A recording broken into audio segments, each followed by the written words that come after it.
Good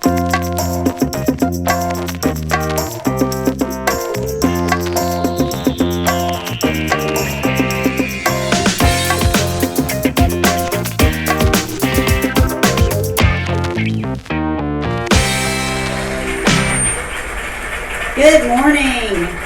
So raise your hand again if this is the first time you've been here. Welcome to your library. That's awesome. So I am super excited to be here, and I'm so glad that you're all here. And I'm going to try not to cuss too much this morning, but it will happen, I'm sure. So, doing nothing gets you nothing. There was really no quote that I could come up with that more accurately describes why it's important to take action and why it's important to do something. When you have an idea, you have a belief, you have a passion, a conviction, you have to do something. For me, it's changing the way that people view libraries. But for you, it'll be different. But one thing is the same for all of us. If you don't take action and you don't do something, nothing changes. So when my adult programming and special events coordinator, Erwin, where are you? Over there, Erwin McBonwa, told me that Creative Mornings wanted me to come and speak, I was flattered. Honestly, the first thing I thought I was just welcoming you, so I was like, cool. And then he told me I was the keynote speaker, and then I was really flattered, and then I was like, oh shit, what am I going to talk about? Action. This is speaking in front of a very rocking group of people. I didn't realize there was going to be so many of you. And I thought, damn, what am I going to talk about? So I said, I can't just get up there and tell my usual library story that I always talk about. Once upon a time, 30 years ago, people wanted a new library, and even though it's an incredible story, 30 years in the making, people didn't take no for an answer. After 30 years, this $185 million building opened with 35% funded by private donors. It has a high school on 2 floors. It has an art gallery, special event space. Incredible. I could go on and on and on about what this place has. But we're doing tours, so you need to take a tour and you need to come back often to this place. So I thought some more, and I was like, well, I can tell you how we're important to the community, how libraries are important to the community. Statistics. 6.1 million visitors last year. 680,000 San Diegans have a library card. We're top provider of educational and cultural programming. We're important. Yeah, y'all are smart people. You know that. But I knew I really wanted to talk about how we're changing, how we're different. And so I want to tell you what we're doing. Connections. It's not just about books anymore, even though we do have 1.6 million of those and people still check them out. People still read. But it's about connections. Connections to knowledge and each other. It's in our mission. We really value partnerships, collaborations, working with people. We partner with mental health systems. We have a caseworker in this building who works with our homeless patrons. We partner with CalVet to open some veterans resource centers in a couple of our branches in here at Central. We work with workforce development for career centers. So we really try to build these partnerships and connections. But we're also about literacy. Literacy leaders, of course, that's a no-brainer, right? We have an after-school homework program. We have a college prep academy for high school students. We have a exemplary adult literacy program called Read San Diego. We have a career online high school where adults can get an accredited high school diploma through their public library. In fact, Wednesday night we just celebrated 2 graduates, and it was beyond inspirational. I cried a little. Actually, I cried a lot. But we're cultural conveners. We do meditation classes. We have swing dancing right here on the terrace. We're doing music lessons. We celebrate San Diego's diversity. We're technology facilitators. We're doing everything from basic computer classes to AutoCAD to create 3D designs, maker camps, Raspberry Pi, Arduino classes. We have a wet lab at La Jolla where you can learn about DNA barcoding and take forensic science. We this past year, we did the Mega Startup Weekend for for budding entrepreneurs. We had 200 people here all weekend. We just had a robot day and had about 4,000 people come to robot day. And we're guides to the future. So we're striving to be the place in San Diego where you can experience what you can't experience otherwise. And we're building 4 new branches in the next 5 years. So we're in a good place. But what does that have to do with action? And then I thought, if it wasn't for action, this wouldn't exist. None of this would have happened. This building exists because people believed in it and they wanted a new library. And they went to the mayor and they went to the council and they didn't take no for an answer. And then the Library Foundation busted their ass and raised $65 million in private donations to get this building built. Incredible. So why? Because they believed in it. The things we do here at the library are really partly because I have some badass staff that have some incredible ideas. But ideas are pointless if you don't act on them, right? And they do. They have ideas and they make them happen. That's action. So I'll tell you a secret. I'm not one of those people that was always going to be a librarian. Shocking. I didn't have a little library in my front yard and check out books to my friends and charge them late fees. I didn't really even know I wanted to be a librarian. I did know from an early age that I wanted to make a difference in the world. But I didn't know I wanted to be a librarian. And in my mid-20s, I was presented with an opportunity to go back to school and to change my career. I'd been in social services, and I was a little burned out, and I knew I wanted to change my career. So I was looking through college bulletins and deciding, what do I want to do with the rest of my life? And I came across library and information science. And I thought, I like books. I like to research stuff. See, I also had misconceptions about what libraries do. And so I said, I'm going to go to library school. It's the most effortless career decision ever.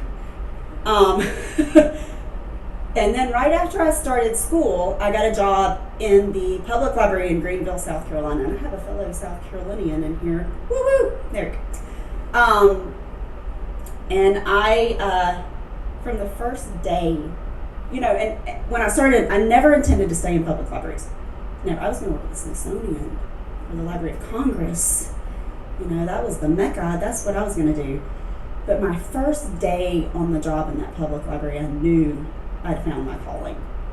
I stayed 2 hours after my shift ended helping people because I was making a difference. And I could tell it immediately I was making a difference. One person at a time. So libraries became my passion. They're my passion because we are the great equalizer in society. It doesn't matter what religion, what gender, what socioeconomic status you are, you can come to the public library and gain knowledge, inspiration, and opportunity. Everybody. That's why I tell my staff, don't play it safe. Take risks. Do something different. Get out in the community and talk to them, find out what they need, what they want, and do it. Make a difference. Take action. Give people information so that they can take action and make a difference. As I mentioned in my little blurb, if you saw my little video, San Diego Public Library kicks ass. Why? Because we have to. Because you expect it, and we want to give it to you. A kick-ass library system is what San Diego deserves, right? It's what we deserve. I eat, breathe, and sleep libraries. It consumes me completely because it's how I make a difference. So what do you want to kick ass at? A friend of mine sent me a link to a blog post that talks about this concept of creative disequilibrium. Creative disequilibrium. And one that's a hard word to say. But there's some ideals behind it that really resonated with me. Don't rest on your laurels. Earnestly seek constant improvement and progress. So we've all witnessed companies and organizations that become obsolete because they're no longer relevant. The library's no different. You keep moving forward in order to make progress. You have to keep moving forward. Think outside the box.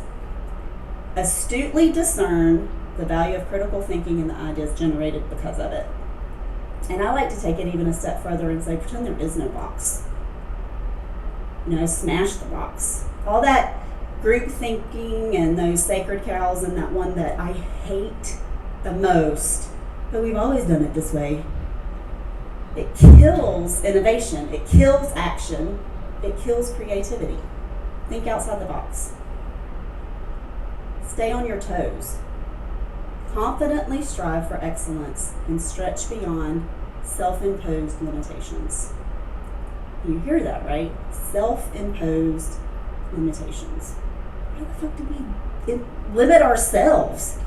I mean, we have enough limitations in the world. Why do we put limitations on ourselves? That makes absolutely no sense. And then get comfortable with being uncomfortable.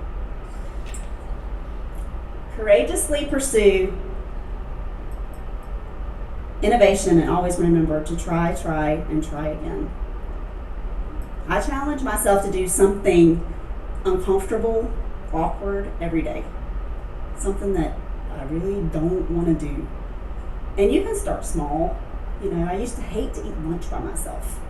I thought, some big loser eats lunch by themselves. Until one day I was starving and nobody would go to lunch with me, and I had to eat lunch at the restaurant by myself, and it didn't kill me. I kind of looked like that for a little while, but it didn't kill me. And now I actually eat lunch by myself all the time because I find myself to be very good company. So do something uncomfortable every day. So it's all easier said than done, right? I get it. It's hard. We're tired. We're busy. We have stuff going on, and then you have that little nagging thing in your head that says, how can I make a difference? I'm one person. How am I going to make a difference? And I felt that way too. So there were a lot of things that I wanted to change. Like I wanted world peace, and I wanted to end hunger, and I wanted to help all the animals, lots of stuff that I wanted to do. So many things that I got distracted, and then I got discouraged, and then I thought, I'm not going to make a difference in anything. I'm just going to sit on my couch and eat potato chips, not doing anything. That's when I started working in libraries, and we were faced with budget cuts, and people were saying, the library's not relevant anymore, you have Google. And I was like, I was pissed. I was like, you've got to be fucking kidding me, right? Do you understand that we could cure all the wrongs in the world with education? And where can you go for a free education? Where can every single person in society go for a free education and knowledge? The freaking library, people. That's where you go. And I knew if I felt that strongly about it, I had to do something. I had to speak up. I had to talk about it. I couldn't rely on somebody else to do it. They might be like that cat and easily distracted. I had to do something. I had to make a difference. Or nobody would fight for libraries. So I started this advocacy campaign group in Charleston, South Carolina. And what we did was we went around and we talked to elected officials, and we talked to everybody. We talked to staff, we talked to everybody about libraries. And then when I moved here, it's my passion. I moved here, I started, joined the Legislative and Advocacy Committee for the California Library Association to talk about libraries all the time. If you talk to me, I will shove it down your throat. Libraries, libraries, libraries, libraries, all the time. But it was my passion. I knew it was the one thing that I could do in my little world with my time and my action to make a difference. So I picked it, maybe I guess it picked me more, and it's what I do to change the world. Will I change it? I don't know. Maybe I'll convince everybody that libraries are the most relevant thing in the world. Maybe I will, maybe I won't. But I can be sure that if I don't do anything, I'm not changing anything. Doing nothing gets you nothing. So what is your passion? Your idea, your belief. What is that thing that riles you up and gets your blood boiling? We all have something. It could be something small or something big. It could be something small that turns into something big. If my brainwashing worked here today, you're all going to leave here like passionate for libraries, and I'm going to have a freaking army. I'm going for world library dominance. That's the only thing I want. It's just a little goal. But really, I mean, some of you probably already know what your passion is, what your thing is, and some of you don't, but you will. And when you do, I implore you, I plead with you, don't hold it in your hand and look at it. Don't keep it inside. Take action, pursue it, do something. And I promise you, if you do, if we all do, we'll change the world. Thank you.